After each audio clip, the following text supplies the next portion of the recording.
everyone. This is such a lovely space. Thank you. Bye. Thank you for having us. Thank you for the platform. Thank Wow. Shout out to all these beautiful ladies. I love it though. I love it. I love that you get to know what you're talking about, you know? It makes the conversation. I just have to, appreciate the time taken from your end as well, to say, hey, dude, I want to hear your story. I want to talk to you. And I also want to, I want to put you on my page because this is your craft. This is your brand. This is your baby, so for you to allow me to be a part of that, I have to say thank you because I appreciate that, you're one of the few. Thank you so much for having us. Thank you for having us. It's a very, very juicy interview. I love this. Thank you so much. Let that message say on the radio. Let them talk about us. Let them talk to us while we rule the whole world from our bed. And we was undercover till it overflowed, overexposed. And trained our love to get the. Tell me why it's the same old questions. It's been 2 years, I thought we're past this. We'll figure it out, Every time you tell me that we'll figure it out, we never figure it out, no. And every day's the same old story. I go out late, you. So how you guys doing? How you doing? Sheesh. Under the circumstances, coping. Yeah. But coping, I'd say, on my end. Yeah. Manana, you good, man? Yeah, I'm well. Okay. I'm just recovering from a COVID infection, but other than that, Other than that, I'm good. I'm very good. Yo, bruh. At least you're well, At least you're well. Yeah. A lot of people, Yeah. So welcome to the 8th episode of The Breakdown. Today we are joined by 2 leaders of R&B soul amongst the males. And here we have Leo Brenin and then we have Manana. Now in 2021, Leo Brenin, that was your debut project, right? Debut project. It was. It was. So in 2021, Leo Brenin dropped his debut project, which is Dialect Demos. And in 2020, Manana dropped his project In the Beginning Was the End. Now, this is a question I really want you guys to answer it. Now, on your projects, do you believe that your projects are perfect, no skip project? And if so, which one is your favorite? You don't necessarily have to say the fan favorite, because sometimes as artists we like this one, but then maybe the studio and the people and the management think that this other one would do better, on the charts. Now, if you don't believe that your project are no skip project, which song in your project don't you like? So yeah, I'll start with Manana, and then we're just gonna alternate every time. Cool. Look, so with my project, we kind of put the project together trying to make it sound like one continuous sound from the first song till the last song. So every song was kind of considered as to how it fitted into each other. So I definitely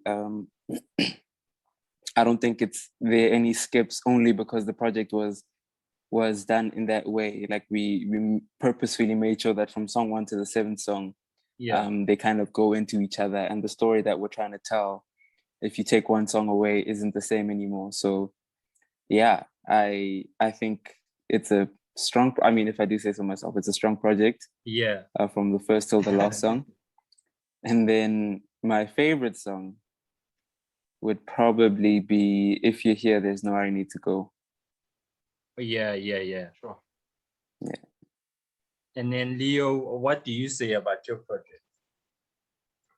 Yeah, I think I share the same sentiments with Manana, in the sense that each of the songs have very much sentimental value to me.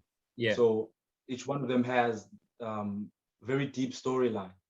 So, and the way I structured them as well, was in a sense to be sort of telling a story, and just the way that I felt I wanted to narrate this particular project. So, I mean, on my end, knowing the amount of work that I put in and the emotion I put in, I'd say that there isn't a skippable song. I mean, that's just me. Yeah. And my favorite song definitely have to be Knee Deep. Yeah, definitely. I think that's a fan favorite. Yeah, I think that's a fan favorite. Yeah. And how does it feel, dropping a respected, solid debut project? How does it feel? How are you feeling right now,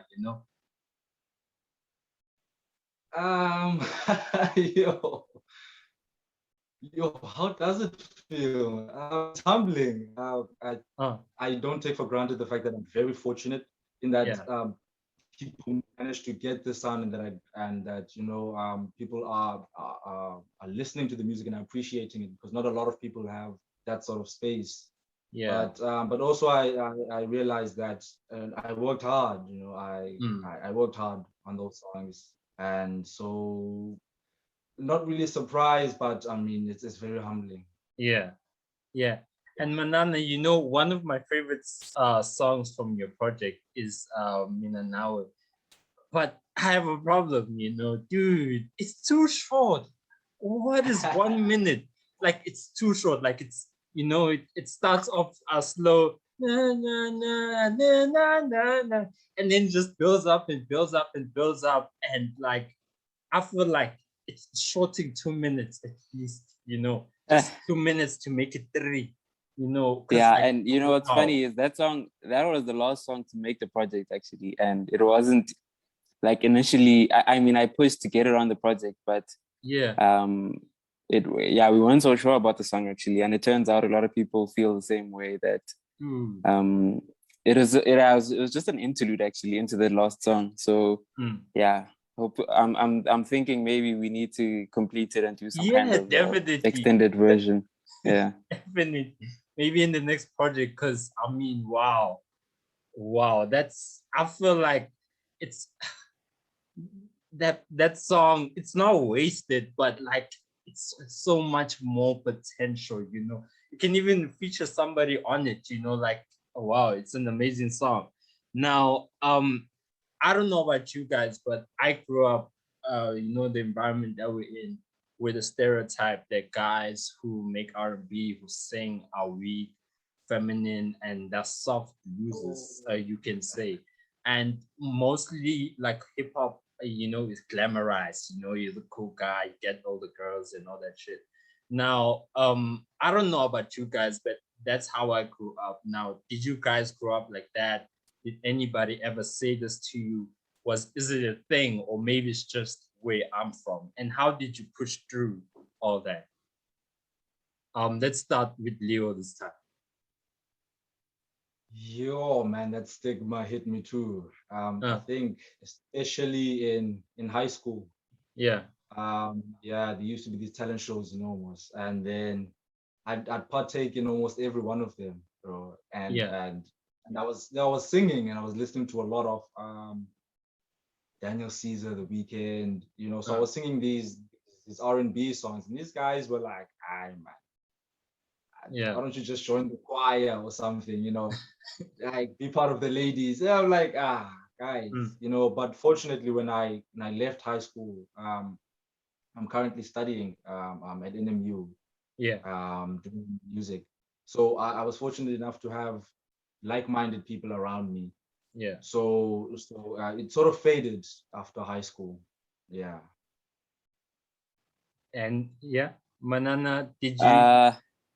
Now, I won't lie. I had a different experience in the sense that I went to music school at a young age. So everyone around me was a musician or someone who's aspiring to be a musician. So it wasn't even like, it wasn't something strange for me to be singing, because I mean, I was in a choir school. Everyone was singing. yeah, so it wasn't as bad.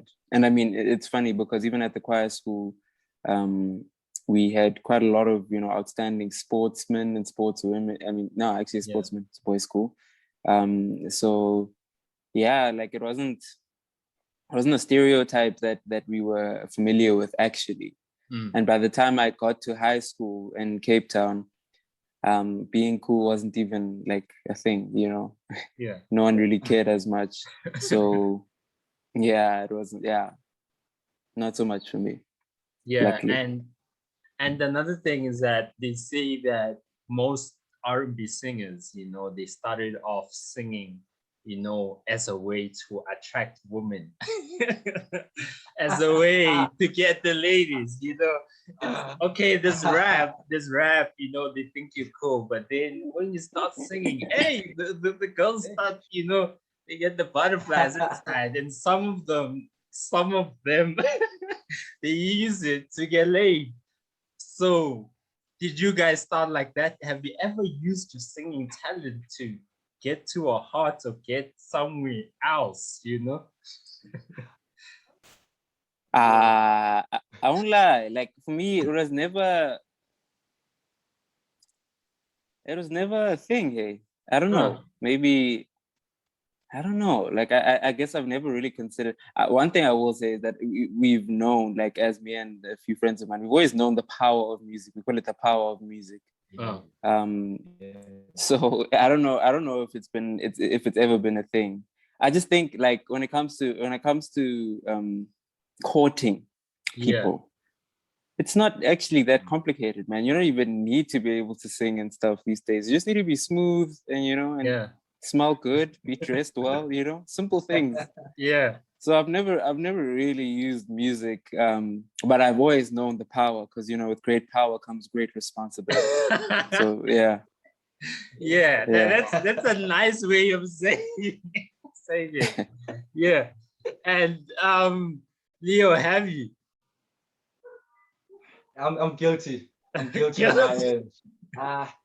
Hey, I was naughty in high school, man. I was that kid, you know, always polished his shoes, always, you know, his blazer was always super clean, smelling good, and yeah, I knew. I think I abused that power as Manana reference to of music. Looking back now in retrospect, but at that time, I mean, I was young, still a teenager, so I thought it was just, you know, an in thing. Yeah. You know, but yeah, no, definitely, I'm guilty of it.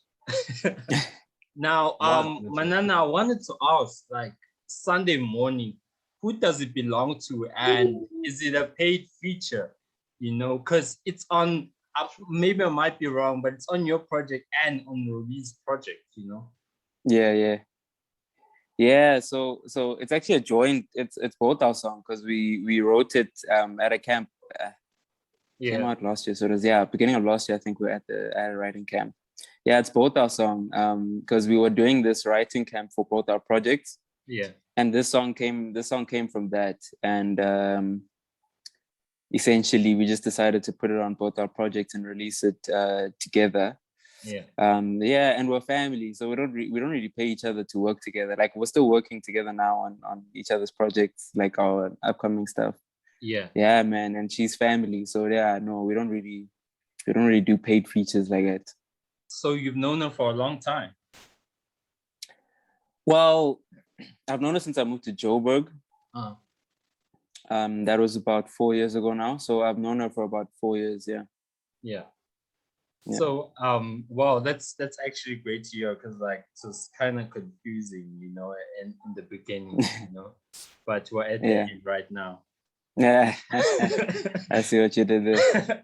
Now Leo, like how does it feel being compared to Given all the time? Because even with you are added to Gen Direct segment where it's like people sound like this, you know. And also with me, the first time I listened to you, I was like, damn. I asked Cindy, I was like, he's inspired by Given, right? And I was like, no, actually. Now, how does it feel being compared to Given all the time? Can I just start off by saying I love Sunday Morning? It's a beautiful song, Manana, man. Thank you. Appreciate that.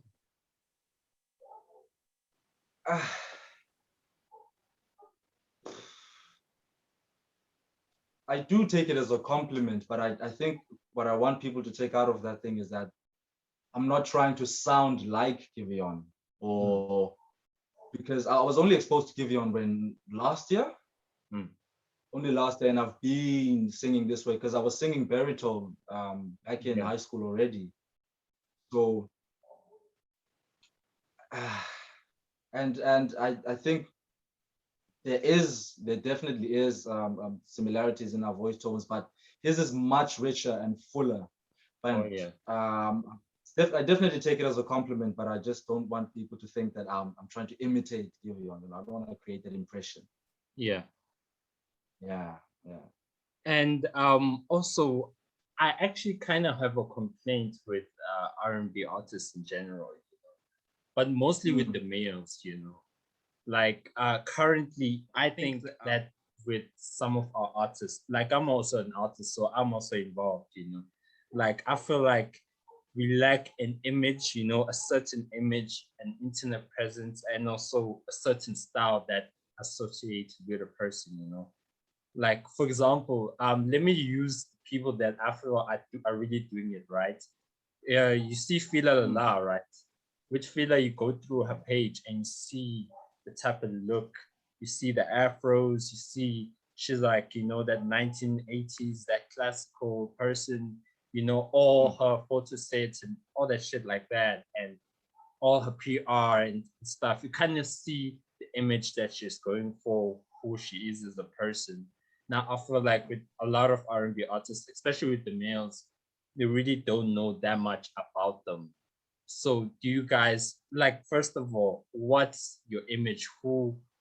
What must people take, like when people view you or listen to your music and look at your feed, what must people think of you? What do you want people to think of you? And do you feel like you're doing enough? Okay, yeah, let's start with Leo this time. Wow, that's a very profound question. Definitely, I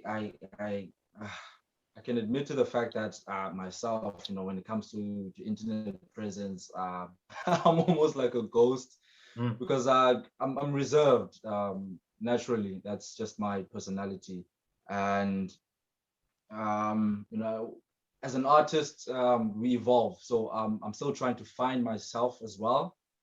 Definitely, as time goes on, I'm finding that, an aesthetic that I thought was fitting to me maybe months ago, now maybe another month or 2 months down the line isn't actually aligning with my vision anymore. Okay. So definitely just be open-minded. I'd say when approaching my music, just be open-minded. Okay. Manana? Yeah. Oh, okay. So my approach when it comes to social media and image is that my scarcity is my identity. I think I want people to hear my music and be drawn to more music, not to my social media pages and to my activity as a social media personality. Yeah. So I think the image you create on the social media platforms is something that you have to sustain also, because it's what you're telling people that you're giving them. Oh, yeah. So for me, I obviously it's as an artist, you need an identity and you need an image that people need to tie to. But I think more so you need music that people can stand behind, because at the end of the day, when the country opens up and it's time to sell tickets to shows, that's people who follow you don't necessarily buy your tickets, but people who love your music do. So for me, my primary focus is making sure that the quality of the music is really good. And then my social media pages actually are just to direct people towards tickets. That's all to do towards tickets and my music. Yeah. And I don't actually think that's such a terrible idea. We've accomplished quite a bit using this template that I'm using right now, and we're still, in just the gestational phases of our careers. So I will always stand by it that if you want to be an artist and a good one that stands the test of time, you need to make sure that your music is good. Yeah. And then everything else, you obviously consult where you need to, and image consultants and all that kind of stuff. But my primary focus is music, and my everything else, just isn't as important to me. Yeah. And then I remember, I think 2 weeks ago or 3 weeks ago, you posted on Instagram, you posted a screenshot or a photo of While We Wait. I don't know, is it a project or something? Because I looked on SoundCloud, there was nothing. So I thought maybe it was, you were giving us 1 minute teasers, but like there was nothing, So So it's the upcoming project. I was planning on releasing an album, but as things are going right now, and with all these illnesses and stops and starts in our creation process, we've been able to actually create so much music that I'm first going to release an EP, and then after that release an album next year. So the project, it was essentially a sneak into what's going on right now. We're working on the EP called While We Wait. All right. Leo, what next? Because I mean, right now you have the project. So I know, okay, as an upcoming artist, also as you're probably independent, right? Are you probably independent? Like I cannot ask everybody, when is the music video coming and all this and all this and all this. But then, can you please tell us more about, what next? I'm glad that you mentioned music videos, because that's in the line, the next coming the stops and starts, as Manana alluded to, of COVID. It's so hard to even shoot, to get people together, crew. But definitely, I think as the lockdowns ease, maybe 2 months time, there'll definitely be a video. I won't mention for which song, but there'll definitely be a video. And I've been working on a couple of songs as well. So, and they're gelling too. So there might just be a project also in the line, maybe early next year. Yeah, and you've been getting a lot of love like internationally. So do you feel like you're more loved like overseas more than here in South Africa so far? That's the craziest thing. 80% of the audience is international, which is it's crazy. And it's crazy. So Cindy was supposed to come through and ask Manana a few questions, but since she's still at work, so she might come through later, but let me just start with her questions. Now, there's a lot of vulnerability that comes with making music so earnest and personal. How do you deal with having such an intimate part of you out there? That was the question. I think when it comes to creation of music, I strike the balance between relatability and my own personal experience. I think it's easier to expose things that I feel like other people can relate to, basically, is what I'm trying to say. And I think the role of an artist is to express things that other people wish they could, but don't have the abilities to necessarily.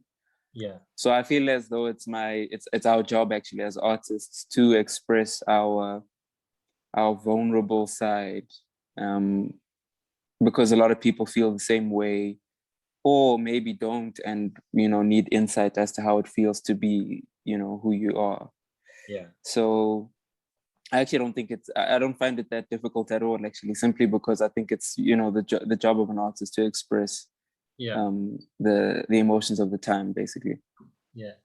And this is a question that I really want to ask, because it's a question I'm gonna I'm gonna do a show about it, like I think maybe in 2 weeks or 3 weeks time. But do you feel like the idols are still useful as artists? Because I mean, you guys, okay, you've got some real good buzz and your music is doing well now. Have you gone to idols, and do you feel it's still useful? Because I mean, most of the people that make it far or go through with the idols, they don't make it. But the people who are like rejected, people who are rejected in the first round, or even maybe even before the final rounds, they make it. But then the ones that succeed in it, they hardly have any memorable career. Let's start with Manana. Oh, okay. Um, I think I don't think the issue is idols per se. Oh. I think the issue more so is just the fact that, look, the music industry isn't easy. I mean, like most industries, but the team you surround yourself with once you have buzz is quite important. Not just the PR marketing team, but the music creation team. The people around you who are helping you create are extremely important. And I think a lot of people who come out of the show are inexperienced in that space. So they come out with buzz, but no content or substance, let me say, in the music to actually help them carry a a career in music. Yeah. So I don't think the show or the platform is an issue. I think it's the fact that people are left in the dark after that. Okay. And only those who are able to latch onto a creative team that is able to push the direction, make good music. I think that's the issue really. Yeah. Leo? I have a very agonizing anecdote about my idols experience, because I was a contestant once. Yeah. And I'm basically an idols reject, if you can say. So there's like a taboo. So there's like a taboo around my friends when it comes to idols. We don't bring it up, but that's it's like a joke. Me too, bro. Me too. Yeah, I auditioned and they cut the line.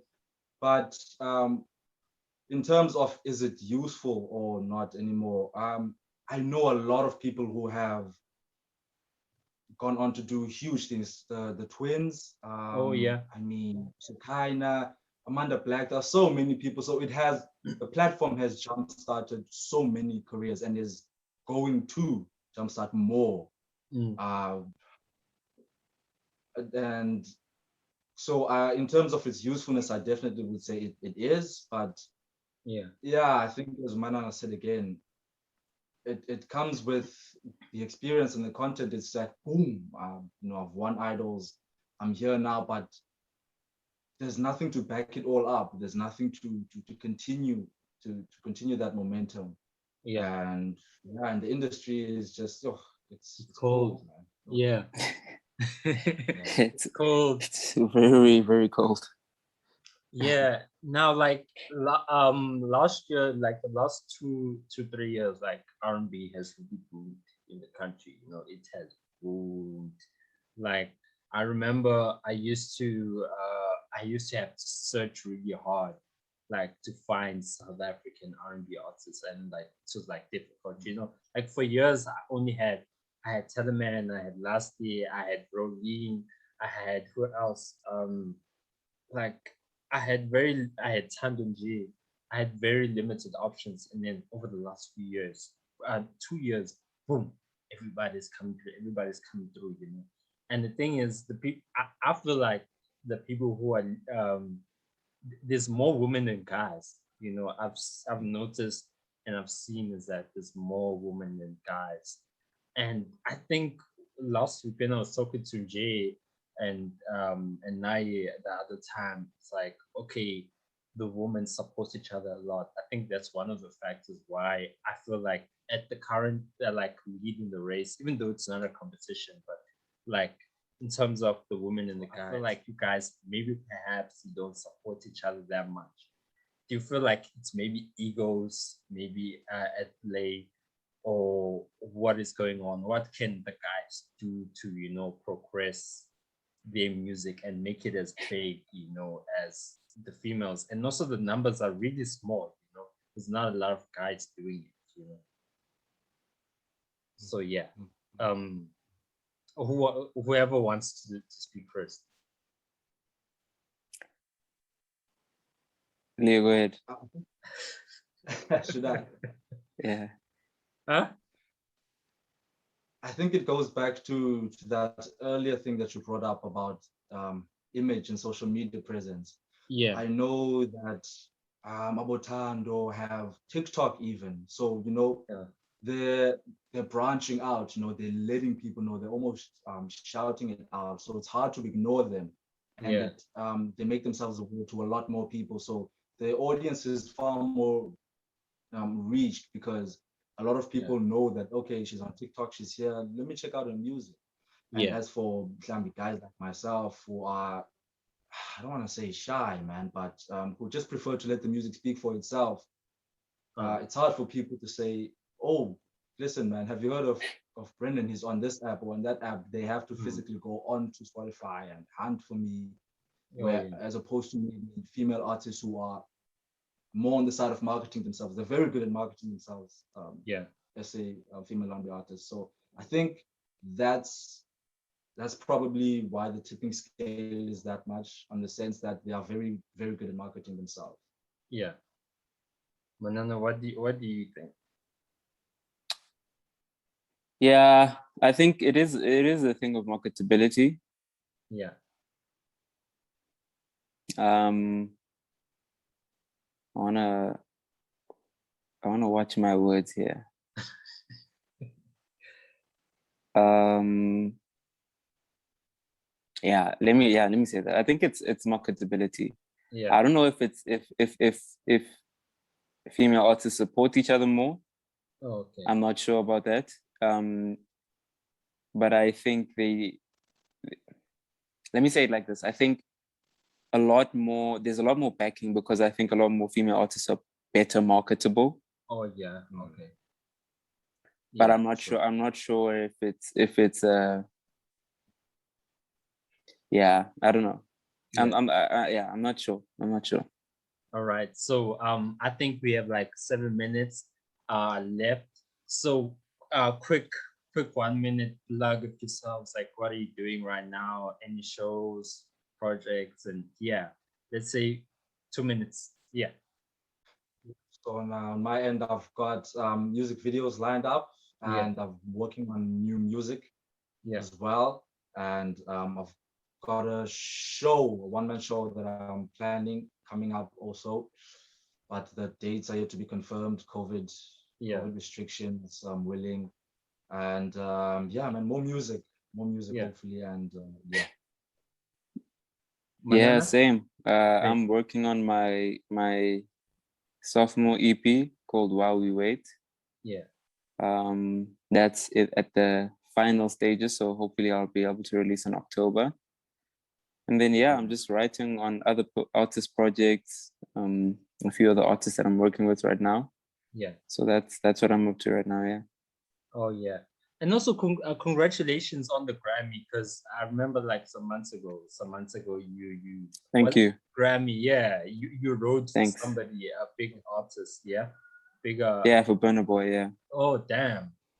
Wow. Come on. Okay. I feel like in a minute, how did that come about? In a minute. Essentially it was just from my publishing and management team, ACA.